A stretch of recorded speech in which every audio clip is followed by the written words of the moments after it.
हिमाद्री तुंग श्रृंग से प्रबुद्ध शुद्ध भारती, हिमाद्री तुंग श्रृंग से प्रबुद्ध शुद्ध भारती, स्वयं प्रभा समुज्ज्वला स्वतंत्रता पुकारती। सम्मानित मंच और देशभक्ति से परिपूर्ण बैठे सुविज्ञ सभासद वृंद, ये थी वो मांग और प्रेरणा देशभक्ति के उस समय जिससे एक स्वतंत्र राष्ट्र वजूद में आया, या ये कहें कि देशभक्ति ने राष्ट्र निर्माण का कार्य किया। आज इन्हीं दो आपसी पूरकों के बारे में मैं कुछ बातें रखूंगी कि जीना तो उसी देशभक्त का जीना है जिसने ये राज जाना है, काम ही देशभक्त का स्वराष्ट्र के काम आना। ये राष्ट्र बनता है भूमि, जन और संस्कृति के संघात से। वही देश एक भौगोलिक इकाई है और अपनी मातृभूमि के प्रति स्वाभिमान प्रकट करना, सम्मान प्रकट करना और वफादार रहना ही देशभक्ति है। और इसी देशभक्ति के परिणाम स्वरूप राज्य की शक्ति का उपयोग करते हुए राष्ट्रीय पहचान और राष्ट्रीय चरित्र का निर्माण करना ही राष्ट्र निर्माण है। अब सवाल ये पैदा होता है कि किसी भी राष्ट्र की असल शक्ति क्या है? किसी भी राष्ट्र की असल शक्ति केवल वे भौतिक संसाधन ही नहीं है जो ईश्वर ने हमें प्रदान कर रखे हैं, बल्कि वो इंसान है जिन्हें इन संसाधनों से काम लेना है। क्योंकि अगर ये इंसान ही बिगड़ जाएं तो ये भौतिक संसाधन हमारे किस काम आ सकते हैं? इसीलिए जब राष्ट्र निर्माण का विषय आता है तब राष्ट्रवासियों की बात की जाती है, जो कि अगर सच्चे देशभक्त हो तो ही राष्ट्र के निर्माण में सच्ची रचनात्मक शक्ति बनते हैं। अपनी बातों को अगर मैं चाणक्य की नीति के सार के तौर पे पेश करूं तो वो कुछ इस तरह होंगी कि राष्ट्र गौरवशाली तब होगा जब ये राष्ट्र अपने जीवन मूल्यों और परंपराओं का निर्वहन करने में सफल व सक्षम होगा, और ये राष्ट्र सफल तब कहा जाएगा जब प्रत्येक देशभक्त अपने उत्तरदायित्व का निर्वाह करने में सफल होगा, और एक देशभक्त सफल तब कहा जाएगा जब वो प्रत्येक व्यक्ति में राष्ट्रीय चरित्र को चरितार्थ करने में सफल होगा। क्योंकि इतिहास साक्षी है कि राष्ट्रीय चरित्र के अभाव में हमने अपने राष्ट्र को अपमानित होते देखा है। हम अपने राष्ट्र के निर्माण में कितना योगदान देते हैं ये हमारी देशभक्ति ही तय करेगी। अगर आप अपना टैक्स समय पर जमा करते हैं, अगर आप भारतीय संविधान के अनुच्छेद 51 में दिए गए अपने मौलिक कर्तव्यों का पालन ईमानदारी के साथ करते हैं, तो सही मायनों में आप देशभक्त हैं। फिर चाहे आप नौकरी पेशा हो, शिक्षक हो या विद्यार्थी, आपके कार्य में बरती गई ईमानदारी और सत्यनिष्ठा ही राष्ट्र के निर्माण में योगदान करती है, और यही देशभक्ति है। राष्ट्र की इस भव्य इमारत के निर्माण के लिए चट्टानी नींव का काम करती है राष्ट्रवासियों का चरित्र निर्माण। कुरान में भी कहा गया है, सूरह शम्स सूरह 91 आयत 9 और 10 में, बिस्मिल्लाहिर्रहमानिर्रहीम, क़द अफ़लह मन ज़क्काहा व क़द ख़ाब मन दस्साहा। कामयाब हो गया वो शख्स जिसने अपने नफ्स का तज़किया किया, और नाकाम हुआ वो जिसने इसे दबा दिया। यानी वो राष्ट्रवासी जिसने अपने चरित्र पर ध्यान दे दिया, अपने चरित्र का निर्माण कर लिया, वो राष्ट्रवासी कामयाब है, जिससे उसका राष्ट्र भी कामयाब बनता है। स्वामी विवेकानंद जी विवेकानंद साहित्य में लिखते हैं कि कोई भी राजनीतिक और सामाजिक व्यवस्था उससे जुड़े मनुष्यों के सदाचार और सच्चारित्रता पर निर्भर करती है। कोई भी राष्ट्र केवल इसलिए महान नहीं बन जाता कि उसके पार्लियामेंट में बड़े बड़े बिल पास हो गए हों, वरन इसलिए महान बनता है कि उसके नागरिक महान और अच्छे हैं।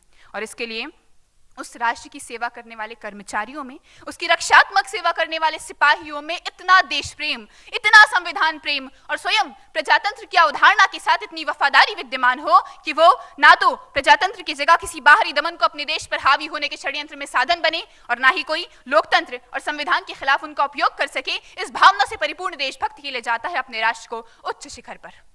वैश्विक स्तर पर अगर हम देखें तो फ्रांस की राज्य क्रांति ने सभ्यता का जो आदर्श स्थापित किया वो 3 स्तंभों पर आधारित था: न्याय, भाईचारा और समता। और इन तीनों की जननी है देशभक्ति। वो इस तरह कि जब हम सभी के बीच ये मान्यता होगी कि हम सभी एक राष्ट्र और एक देश के वासी हैं, तब, और हमें सदैव इसके सकारात्मक विकास के लिए तत्पर रहना है, तब सारे भेदभाव, सारी नफरतें और सारी रंजिशें खत्म होती जाती हैं, और तब होता है सही तौर पर राष्ट्र निर्माण। न्याय की यहाँ पर बात आती है। न्याय जिसे संविधान और लोकतंत्र की आत्मा कहा गया है, तो आज जरूरत इस बात की है कि न्यायिक प्रक्रिया को सरल, कम खर्चीली और कम समय लेने वाली बनाई जाए, ताकि हर वर्ग की पहुंच उस तक हो और कोई भी वर्ग न्याय से वंचित ना रहे और संविधान और लोकतंत्र की आत्मा जीवंत रहे। यही बात एक और फ्रांस की राज्य क्रांति की हमने बात की, और राष्ट्र के निर्माण में एक अहम कारक है स्वाभिमान। वर्षों की विदेशी गुलामी भारतवासियों की आत्मा को तो नहीं मार सकी, वरन एक मानसिक दास्ता और हीनता की भावना जरूर छोड़ गई है, जिसकी वजह से आज हाल यह है कि भारतवासियों को अपनी संस्कृति का पालन करने में शर्म आती है। ये बड़े अफसोस की बात है। इसी हीन भावना के कारण आज अपनी शिक्षा, अपने खान पान और अपनी संस्कृति के प्रति तिरस्कार बढ़ता जा रहा है। इसलिए जरूरत इस बात की है कि पाश्चात्य संस्कृति के अंधानुकरण की जो आंधी चली आ रही है उसको पूरी शक्ति के साथ रोका जाए, मनुष्य को उसकी स्वमहिमा में पुनः प्रतिष्ठित किया जाए। इस प्राथमिक कार्य को किए बिना चाहे किसी राष्ट्र की उन्नति के लिए कितनी ही पंचवर्षीय योजनाएं क्यों ना बना ली जाए, कितने ही राजनीतिक दल क्यों ना खड़े कर लिए जाएं, गरीबी उन्मूलन के लिए कितनी ही विदेशी सहायता क्यों ना ले ली जाए, ये सारे के सारे प्रयास अंततः निरर्थक ही सिद्ध होंगे। फिर चाहे विद्यार्थियों का एक बड़ा वर्ग साइंस एंड टेक्नोलॉजी, मैनेजमेंट और आईटी प्रोफेशनल्स की शाखा में कितना ही प्रशिक्षित क्यों ना हो जाए, वो तब तक एक समृद्ध राष्ट्र के निर्माण में सच्ची रचनात्मक शक्ति बन ही नहीं सकता जब तक कि वो चरित्र, स्वाभिमान और अनुशासन की शक्ति से संपन्न ना हो। और इस शक्ति से मनुष्य को संपन्न बनाती है देशभक्ति। यही तो हमारे आदर्श हैं। सिस्टर निवेदिता ने भी कहा था कि किसी भी राष्ट्र का पुनर्निर्माण उसके आदर्शों के पुनर्निर्माण के बिना संभव ही नहीं है।